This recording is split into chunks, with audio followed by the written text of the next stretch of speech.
आज मंडोगण फराटा येथे आपल्या सर्वांच्या परिचयाचे वसंत मारुती मेहर उर्फ मेहरदादा यांच्या घरी आहोत। यांच्या माध्यमातून आज आपण आपले सर्वांचे बाप्पू हे परिचयात आहेत।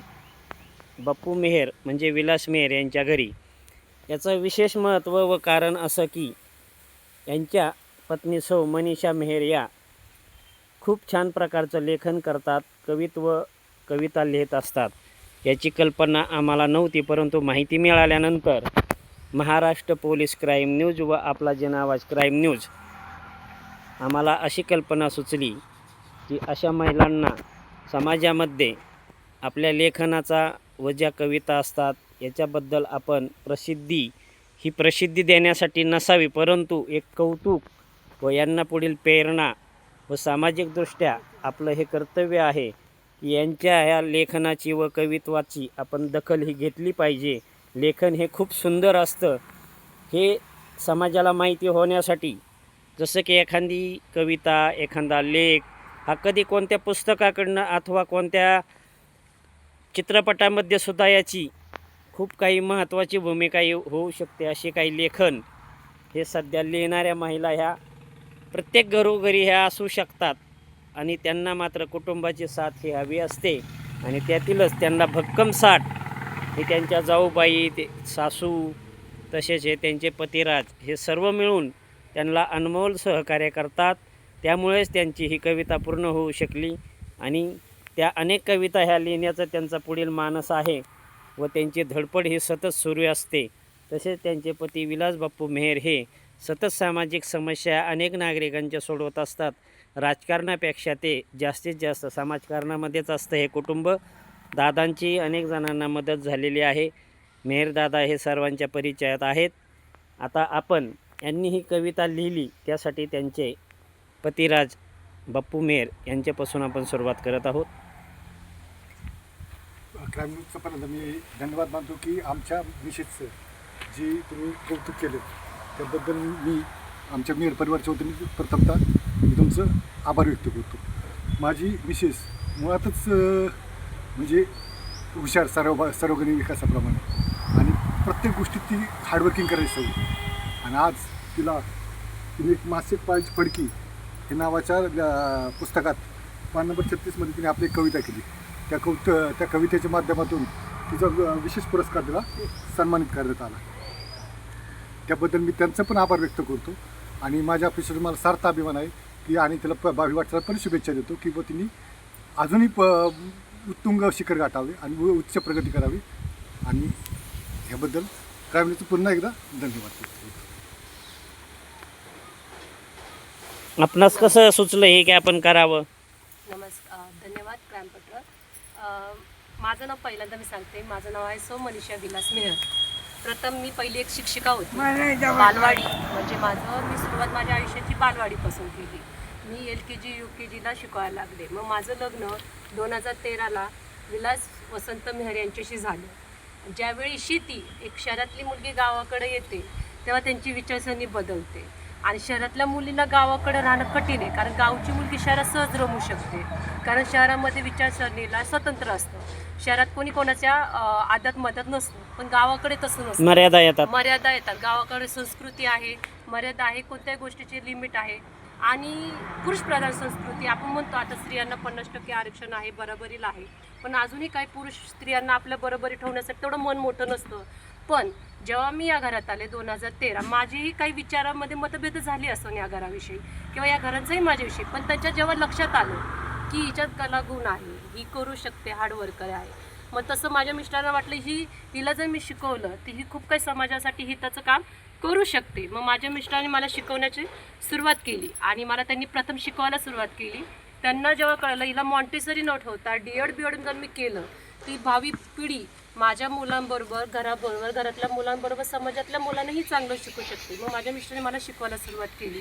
पण म्हणतात ना, आपण शेतकरी आहोत, शेतात कष्ट केल्याशिवाय पर्याय नाही। आणि जेव्हा एक म्हणतात ना, यशस्वी महिलाच्या पाठी एक यशस्वी पुरुषापाशी महिला असते, तसं यशस्वी महिलाच्या पाठी एक पुरुष असतो। अगदी बरोबर, अतिशय महत्त्वाची भूमिका आपण सांगितली। माझे मिस्टर जेव्हा त्यांच्या घरच्यांशी बोलले, म्हणजे माझ्या जावेशी बोलले, त्यांची मोठी वहिनी आहे, त्या चांगला शेतकरी आहे, कारण शेती करणं एक महिन्याच्या हातात पण तितकंच असतं. तर माझ्या जाऊबाईंनी शेती करूनही दाखवली आणि ते करतातही. तशी माझी सासू पण आहे. पण यांना असं वाटतं, यांचं मत असं होतं की शेती केल्यावर आपलं उन्नती होईल. पण जेव्हा यांच्या लक्षात आलं की ही शेतीला जमणार नाही, पण हिच्यामध्ये शिक्षण आहे, कला कौशल्य, मग माझी जाऊ पण म्हटली की मी शेती अख्खी सांभाळते, तिला बाहेर पडू द्या. मतभेद कोणाच्या घरात नाही होत, पण त्या मतभेदातून आपण उंच भरारी घेऊ असं त्यांनी मत मांडलं. मग माझ्या सासूंनी त्याला साथ दिली की असू दे, शहरातली जरी असली पण ती घराला वर आणत असेल तर हरकत काय आहे, अशी विचारधारणा सोडून त्यांनी मला सांभाळून घेतलं. आता ही कविता सुचली कशी मी सांगते. जेव्हा माझ्या मिस्टरांनी मला बाहेर पाडलं, D.Ed वगैरे शिक्षण करून घेतलं आणि शिक्षण झाल्यानंतर म्हणतात ना, जास्त शिकवलं की प्रगती होती, मुलगी शिकली तर प्रगती होती. पण कधी कधी शिक्षण घातकी पण असतं, कारण 2 मार्ग असतात. कारण माणूस शिकल्यावर 2 प्रकार करू शकतो. एक शिला असते, म्हणजे एक तो वाईट मार्गाला जातो, एक तर चांगल्या मार्गाला जातो. एक तो घराला खड्ड्यात पाडतो किंवा वर निघतो. हे शिक्षण आहे. तर म्हणतात शिक्षणाने माणूस घडतो, पण शिक्षणाने माणूस बिघडतो पण आहे. तुम्हाला कसं बनायचं हे तुमच्यावर ठरवायचं. आता मला पहिला पुरस्कार कसा मिळाला की जेव्हा मला माझ्या मिस्टरांनी, माननीय मुख्याध्यापक चव्हाण सरांचं मनापासून कौतुक करते, कारण त्या सरांना पुरस्कार भरपूर मिळाले, पण दुसऱ्याला पुरस्कार मिळावा, त्याचे गुण संपन्न घ्यावं, हे पण कला एका मुख्याध्यापकाच्या अंगी आहे. हे मी त्यांचं मनापासून कौतुक करते. कारण जसं माझे मिस्टर माझे पाठीशी उभे राहिले, तसे मुख्याध्यापकही राहिले. मग जेव्हा मला वागेश्वरी विद्याधाममध्ये जेव्हा मी पहिल्यांदा शिक्षक म्हणून गेले, तर सरांनी मला स्पष्ट सांगितलं, जर तू विद्यार्थी घडवलं, मला बाकीचं काही लेणं देणं नाही, माझं काम मला करून दाखव, मी तुला प्रत्येक वाटा मोकळा करून देतो. आणि त्या प्रकारे मी त्यांचा शब्दही पाळला आणि सरांनी शब्द पाळला. मी माझ्या विद्यार्थ्यांच्या मनामध्ये छापत गेले आणि मग विद्यार्थ्यांनी मला उचलून ठेवलं. का उचललं सांगते, कारण विद्यार्थ्यांचं कसं, आता मोबाईल, इंटरनेट आणि नेटचं युग आहे. मुलांना आता सगळं बारीक सारीक कळतं. आपण किती म्हटलं ना, मुलांपासून लपून नाही लपवता येत, का तंत्रज्ञान पुढं चाललेलं आहे.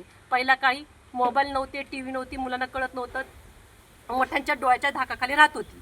आता मुलं बराबरीला खांद्याला खांदी राहतात. जर आपण मुलांना वैर केलं तर वैरीने वैर निर्माण होते. मुलांना त्यांच्याच भाषेत शिकवत गेलं की मुलं जवळ येतात.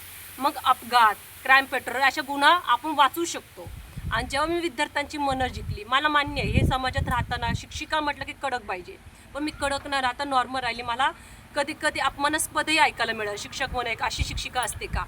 पण आजच्या या युगामध्ये जर तुम्ही शिक्षक राहिला, शिक्षक बनण्यासाठी वातावरण बघून बदलावं लागतं. मी मुलांच्या मनात छापले गेले. मग मला माननीय अध्यक्ष मोहन शेलार यांनी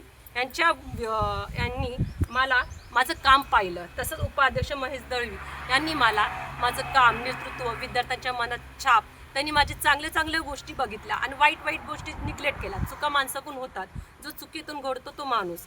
प्रत्येक चुकीला तुम्ही धडपडत गेला तर माणूस कधी चांगल्या गोष्टी करू शकत नाही. मग त्यांनी मला आदर्श पुरस्कार तळोबाची वाडी तिथे पाचरणी यांच्या साहेबांकडून मला हा पुरस्कार प्राप्त झाला.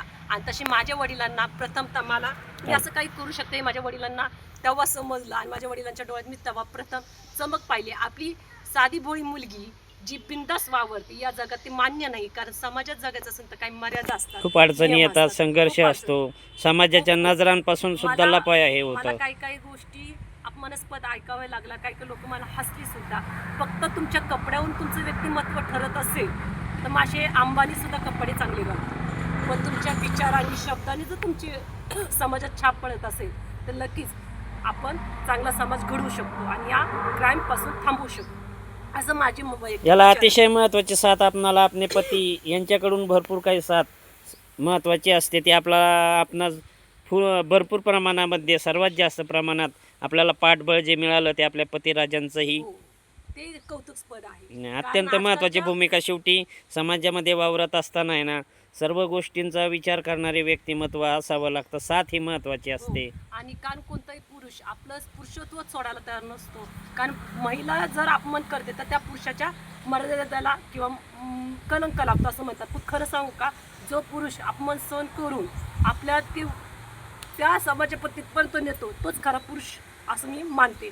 आणि मग माझ्या कवितेमध्ये ही कविता मला तिथून सुचली, माझ्या पतीमुळे. कशी सुचली त्याची मी सुरुवात करत आहे. चालतंय. जेव्हा मला देऊस भाऊ उबाळे कशी भेटले, तर बाळासाहेब फराटे आपल्या गावातील माननीय साहेब, ते गावात फिरतात वगैरे, त्यांना खुर्चीचे ते म्हणतात, मनीषा खुर्चीला खूप किंमत आहे. का किंमत आहे? लोकशाही पाठी आहे.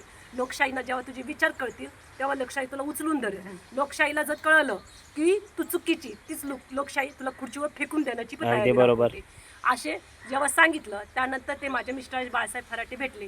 त्यांनी सांगितलं तुझी पत्नी कलागुणाने वाव आहे. ते म्हटले हो मला माहीत आहे कलागुणाने, ती कविता आहे तिला करायला लाव. मग त्यांनी मला ही परवानगी दिली. पण ही कविता करताना कसं आहे का सामाजिक दृष्ट्यानं बघताना जरा अतिशय महत्त्वाची कविता आहे आपली आणि महिलांच्या जीवनावरील आहे. ही समाजासमोर येणंही अतिशय महत्त्वाचं आहे. हो हे आपल्यासारख्या सामाजिकदृष्ट्या ठेवणाऱ्या विचारांच्या फायद्याची पण आहे. मग याचे फायदे आणि तोटे दोन्ही सांगते. ही कविता जेव्हा मला सांगितली की कर, तेव्हा मी वागीश्वर विद्याधाम शिरूर या शाळेत जॉईन झाले होते. मला शिरूरवरून ट्रॅव्हलिंग करायला थोडा त्रासच होत होता.